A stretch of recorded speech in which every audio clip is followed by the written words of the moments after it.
Well, Christian, what time is it? It's playoff time, baby. It is playoff time, so here's our playoff podcast. Tommy Morris, Christian Pedersen here with you. Division 3 on this one. So every single division has their own little video. So again, if you're looking for a team that's not Division 3, you're not going to see it here. But do look at the rest of the videos that we put up today. But hey, it's always good to know what's going on around the county. Exactly. So you should watch us anyway, and you should tell your friends to watch it, and everyone's in the whole world should probably just watch it. We're going to start with our 116 game. It's Coronado, the Islanders, hosting Vincent Memorial. I will take Coronado. Oh, absolutely. Coronado closed out the season really big. They beat Point Loma. This is a team that is underappreciated, and they have no problem rattling off, I think, 3 straight blowouts and taking this whole bracket. All right, so we got the 1-16 matchup, Coronado versus Vincent Memorial. I did not have a chance to see Vincent Memorial this year, so I'm going to pick Coronado in this one. Coronado's the favorite in this division, and for good reason. They're a deep team. Everybody say hi to AJ, my son behind you. AJ, we're recording. I need you to leave. But I'm going to pick Coronado in this one. Okay, so the team they'll have to play, one of the teams they'll have to play if they do make it through Vincent Memorial on their way to 3 straight blowouts, as you're predicting right now. University City of Mount Miguel. I will take the Matadors. Give me Mount Miguel.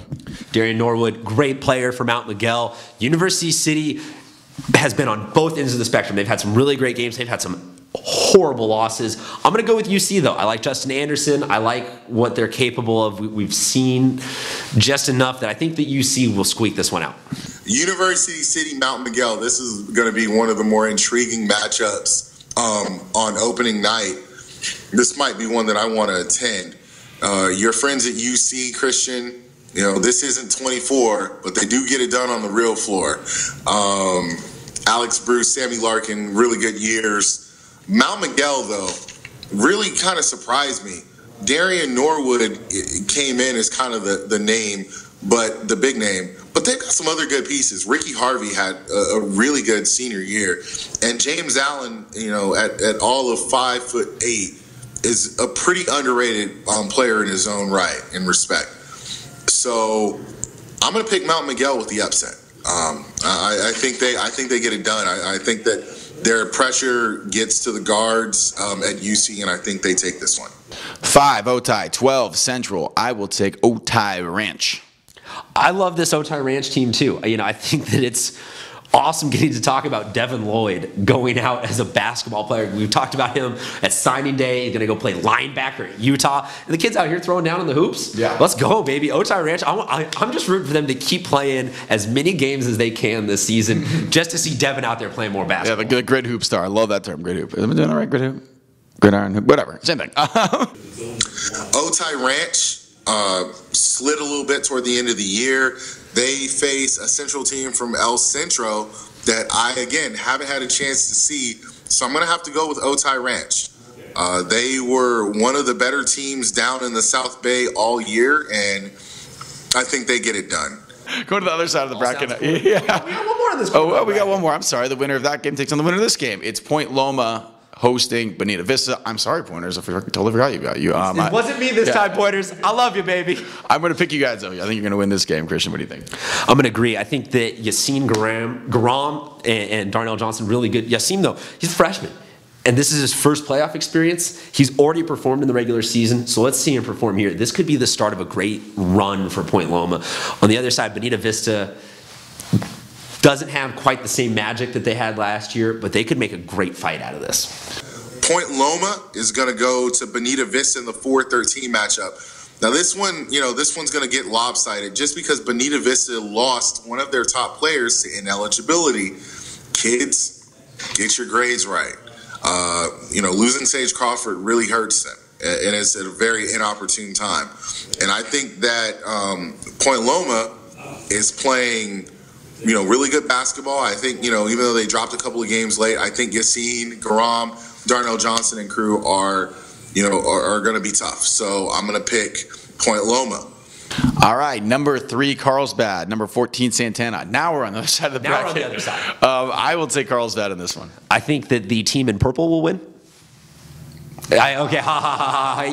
Carlsbad. Real easy. They were a young unknown at the beginning of the season. At the end of the season, they've molded themselves into a really consistent winner. Carlsbad's going to take it. Carlsbad goes to Santana. Santana made a run by winning a lot of games against some really bad teams in the Grossmont Valley League. Let's just not sugarcoat it. The bottom of the Grossmont Valley League was not very good this year. So, and Carlsbad, on the other hand, beat La Jolla when Reed Farley was healthy. So this is going to be one of those games that gets away from them in a hurry. The Lancers win by 30 plus. Montgomery, Rancho, Buena Vista. I will take Montgomery in this one. Oh, I thought you were going to go with the upset there. I thought you were going to go with the upset because I'm going to go with the upset. I like Rancho Buena Vista for this one. I know that they're going to have to travel a little bit to get down there and take, that could be a little bit of a mindset. No, I think that RBV's got this one. Moving on to Montgomery versus RBV. Montgomery is an interesting team. They've got very little in terms of size, but a lot in terms of heart and skill. Timmy Crawford, one of my favorite players in the South Bay, and of course 5'3"-ish Kyle Perenata, the younger brother of former Foothills Christians guard Nico Perenata. Big time shooter, big time heart, all wrapped up in a really tiny cute package. Oh, so I'm gonna pick Montgomery in that one for the win. RBV, Aaron Abrams, an RBV alum who played at Hawaii. This is his first year coaching his alma mater.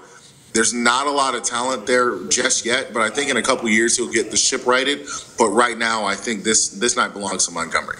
All right, 2 more games left. We got Christian hosting Sage Creek. I will take the Bobcats. Give me Sage Creek in this one in the upset. You're going with Xavier and company up at Sage Creek. First class of seniors. The first class of seniors. Will they go out champions? That's the question. I think that Christian is going to stop them. I think Nashom Carter and company, they're really good.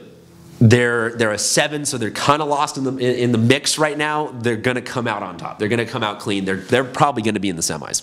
Christian plays Sage Creek. Now, this is going to be a very intriguing 7-10 matchup. Christian's Nashom Carter had a banner year, put up big numbers. And, of course, they've got some other complimentary pieces. 2 sophomores who really get it done, Jackson Larson and Dominic Safarda.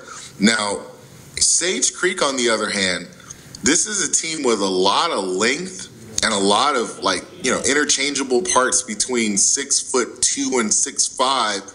But the guard play of Xavier Allison and freshman Jalen Nelson, has been stellar at times this year.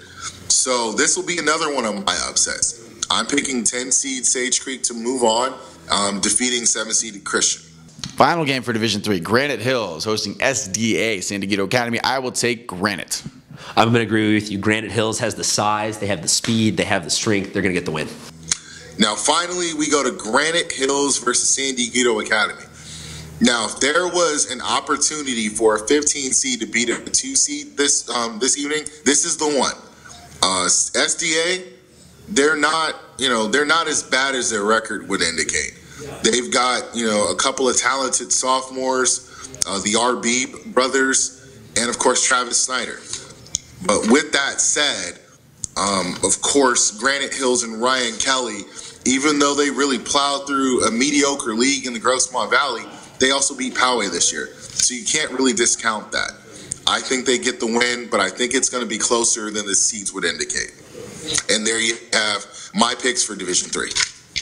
Let's keep cranking. Get D4. So that is it for Division III. Again, as I mentioned earlier, every single division has their own video. Please watch all of them because you want to know everything about every team, right? And let us know if we got it right or wrong, or if you disagree with us. Because no one ever disagrees with us ever.